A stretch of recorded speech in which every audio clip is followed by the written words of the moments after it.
I, 24F, got married to David, 25M, not his real name, a year ago after being in a relationship for 2 years. We met through my cousin, who went to college with him and became good friends with David. He and I come from very different families, and I still don't know how we managed to stay together for so long when we're so different ourselves.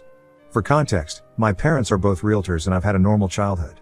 I also have a sister who's 3 years younger than me, so I wasn't spoiled either. We weren't too rich, but we weren't exactly poor, somewhere in the middle. It wasn't the same for David, who was born with a silver spoon in his mouth. He was the only child of his father Sean, 50M, and since Sean was a business tycoon, David was a totally spoiled brat. His mother Naomi, 48F, was a socialite and didn't do much apart from attending parties and going on shopping sprees, mostly because she didn't need to do anything else. They were literally straight out of a novel, and not in a good way. My in-laws were rich and arrogant in the worst possible way, and they didn't even try to make me feel comfortable when I first met them.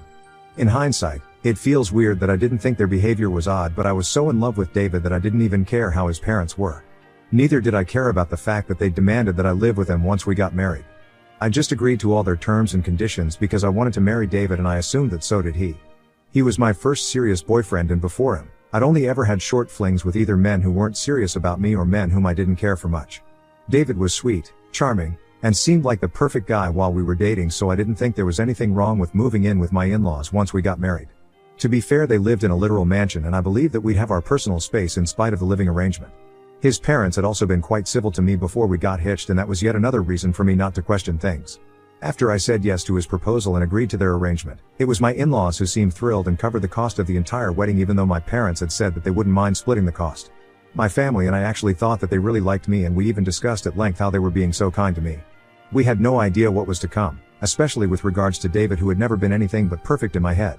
David and I ended the lease on our rented apartment a week before our wedding and moved in with his parents soon after the wedding. The first few days were nice enough, but gradually things began to change for the worse, and it was so slow in the initial days that I barely even noticed it. Both Sean and Naomi had started becoming a lot colder towards me and weren't as civil in their way of speaking as they used to be earlier. They'd ignore my existence if it suited them, and then if they were feeling mean, they'd make snide comments about me and my family. David told me not to mind it initially and said that once we'd had a baby, it would cement my place in the family and my in-laws would turn over a new leaf, but I wasn't ready to have kids and wanted to wait it out. That led to a few arguments and fights between us, after which he started growing distant from me and wouldn't spend as much time with me as he would earlier. This was just the first 3 months of our marriage, and they'd already started showing their true colors, but I still stupidly kept hoping that things would get better eventually. After a couple of months passed, the pressure to have a baby began to build from all sides, and I began to seriously consider moving back home, but every time I'd say that to David, he'd tell me that he loved me and couldn't bear to live without me. It became a vicious cycle, and I was just so exhausted that I even fell behind at work. I'd already said no to taking the lead on a few big projects that had been offered to me and let others manage those because I wasn't sure if I'd be able to handle the pressure from my in-laws and at work altogether. I was in a very dark place at the time and didn't even have the energy to fight for myself when it came to David and his parents and their constant nagging and jibes. I kind of gave up and took it all without complaint because I didn't feel brave enough to say a word, and looking back, it sucks that I let things get so bad in the first place at all. I could have left him, but I loved him, and every time I'd want to leave, he'd play the "I love you and can't live without you" card, which just made it impossible for me to leave. I was already feeling weak, and that just made me feel worse about even thinking of leaving when my husband insisted that he loved me so much. I was trapped, so to speak. This went on for a while and would have probably gone on for longer had I not discovered David's affair. About 3 weeks ago, I was reading in bed and David had gone on a jog. He'd left his phone on the bed, but after a while, I heard buzzing from another source which seemed weird. I checked the phone that was on his bed and that wasn't buzzing, so I looked all over the room and located another phone in his laptop bag. I'd never seen that phone before, and neither did I know anyone by the name of Jessica, and it took me a few seconds to try and process what I was witnessing. I kept the phone with me and tried to unlock it with no luck, so I decided to wait for David to come back home. When he came back home, we talked for a while and then he went to sleep.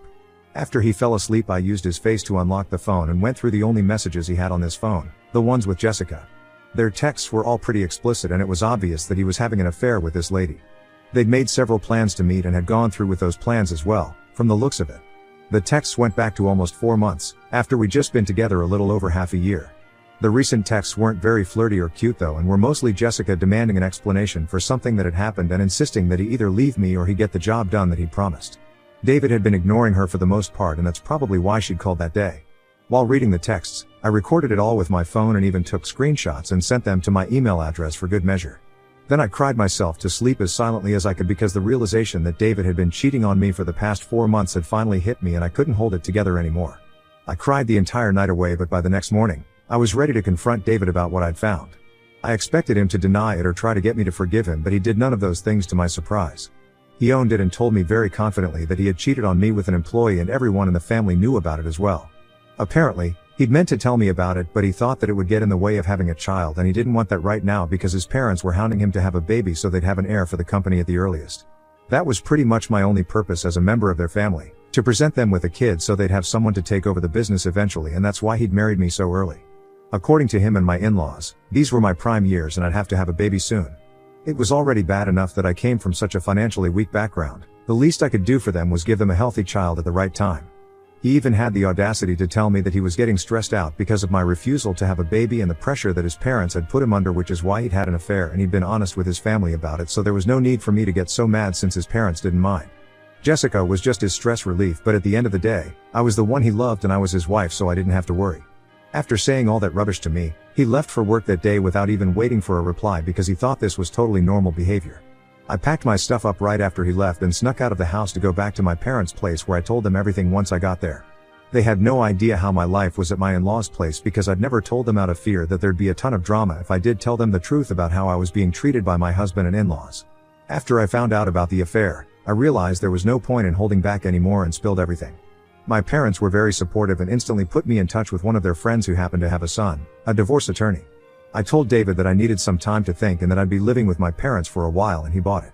In the meantime, I worked out the divorce papers with my lawyer and within 3 days, he'd been served. He didn't see it coming because I hadn't mentioned anything about divorce even after I'd learned about the affair, so he was definitely taken aback the day he was served and came right over to my parents' house.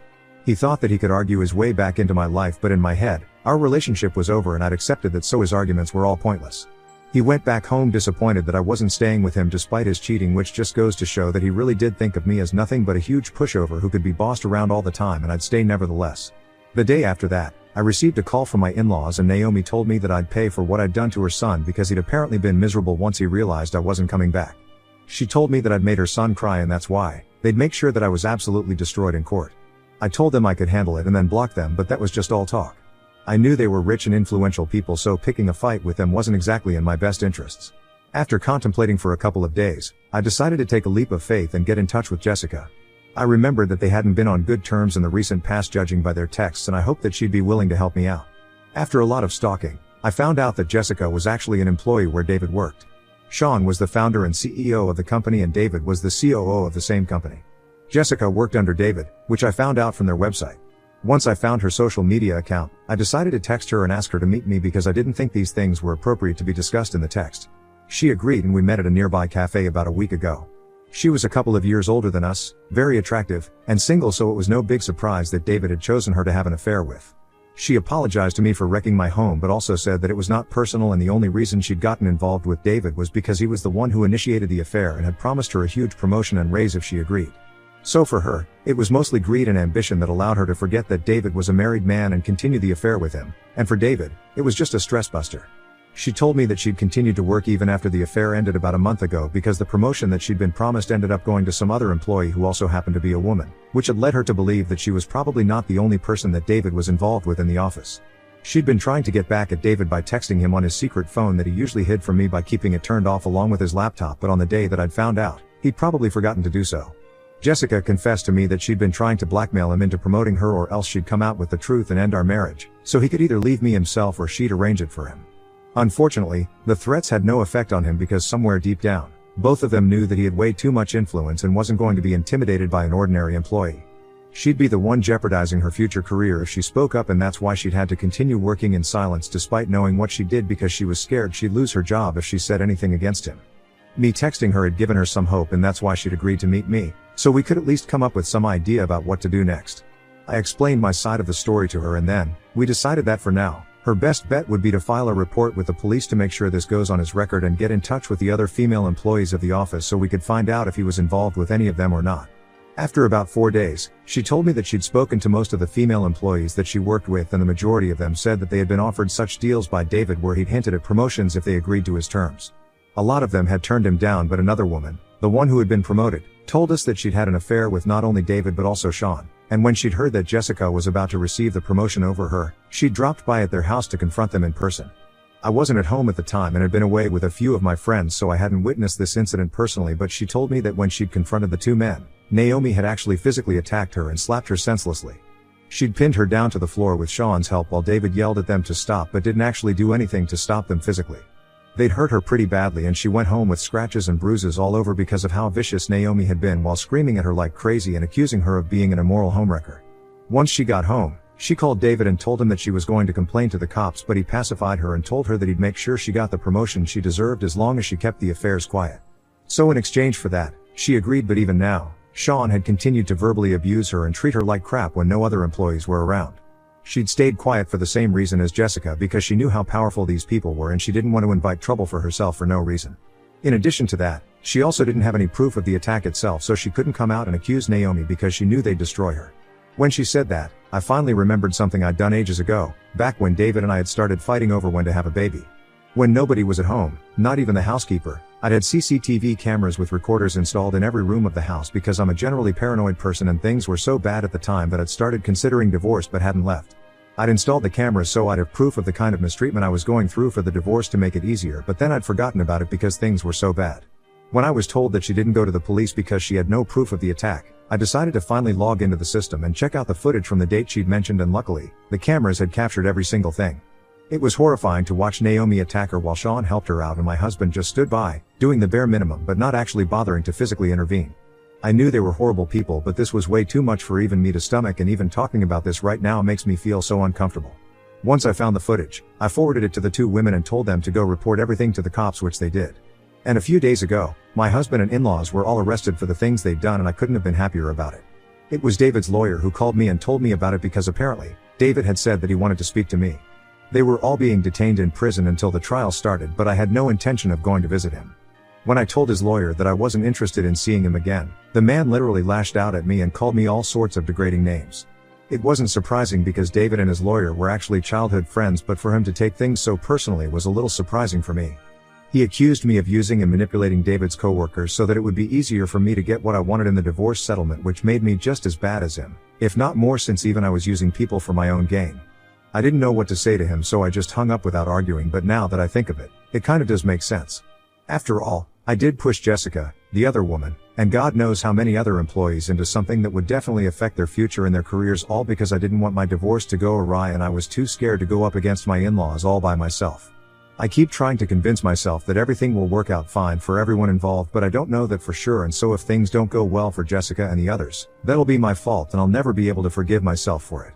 On the other hand, I also don't think it's a bad thing that they're in jail right now, because they're all pretty messed up people and don't deserve to roam around freely because there's no telling whose life they might ruin next. I could talk about this to my friends and family, but they'd side with me. And that's why I've turned to Reddit for an honest and unbiased verdict. Ida for pushing my husband's employees to report him so that I have more leverage over him to work with for our upcoming divorce settlement. Update 1. I didn't expect this post to blow up the way it did, and the support had been overwhelming. So I've had to take my time to process things. I'm also going through a divorce right now, so things have been pretty messy. I have, however, been going through the comments and the messages that you guys have sent, and I'm really thankful for your kind words. It makes it a lot easier for me to deal with my current life right now. I don't know how long this process is going to take because right now, we're still in the early stages of negotiations for the settlement and alimony, but I'm hopeful that things will get easier and better slowly but surely. There's also the ongoing trial regarding David, where quite a few ex-employees have also come out and spoken up against him. It's pretty scary that these things happened and I had no clue about it at all. My cousin who introduced me to him heard about this in the local news and reached out to me to apologize for even introducing me to such a horrible man and an even worse family. Jessica had been keeping me updated on the trial, and it's not looking too good for them at the moment. They might be looking at anywhere from 3 years to even 5 or more. It's crazy how David, in spite of the situation he's in, has still managed to get on my last nerve during the negotiations. They're conducted online because I refuse to go out there to see him in person. He doesn't deserve that, and he always makes it a point to tell me that he loved me and I ruined his life. Like, no, you ruined your own life by cheating on your wife and being a creep. That's not my fault. It's tough right now, but I'm trying to go with the flow. Update 2, it's final. The judge ruled that David and his parents were going to jail for 3 years. He was able to wiggle out of a more strict punishment because at least the relationships were consensual, even though it was still basically exploitation of his employees. He's also going to have to pay a huge sum to all the women who spoke up and testified against him, and that's definitely going to affect his bank balance significantly. I don't know how that's going to affect my settlement and alimony, but I guess I'll find out soon enough. For now, I'm happy that he's going to face the punishment for whatever he put these women through. He totally deserves this and much worse, if I'm being honest. Update 3. Hi, everyone. So I'm back after a long time, and I guess people have been wondering what happened to me. Things have been better ever since my divorce was finalized about 6 weeks ago. David and his parents had to sell off all their assets to be able to pay off and compensate their victims. I also received the amount I'd asked for in the settlement, and the alimony is going to be paid in installments over the next couple of years. I'm not sure if he'll be able to pay off the entire amount though, judging by the state of their company. Their stocks have been plummeting steadily ever since the news of their arrest broke, and they haven't managed to recover since, even though their board of directors have put other people in charge to replace David and Sean. It's quite possible that they might go bankrupt and shut down, which would be sad for the other employees, but they can always find other jobs where they don't have to work for creeps like these. I hope their company gets shut down and they go bankrupt, to be honest. Yeah, I won't get my alimony, but it'll be totally worth it still. For now, I'm just focusing on rebuilding my own career and life. I'm going to therapy, to the gym, and just trying to live my life the way I'd wanted to before David came along and ruined it all.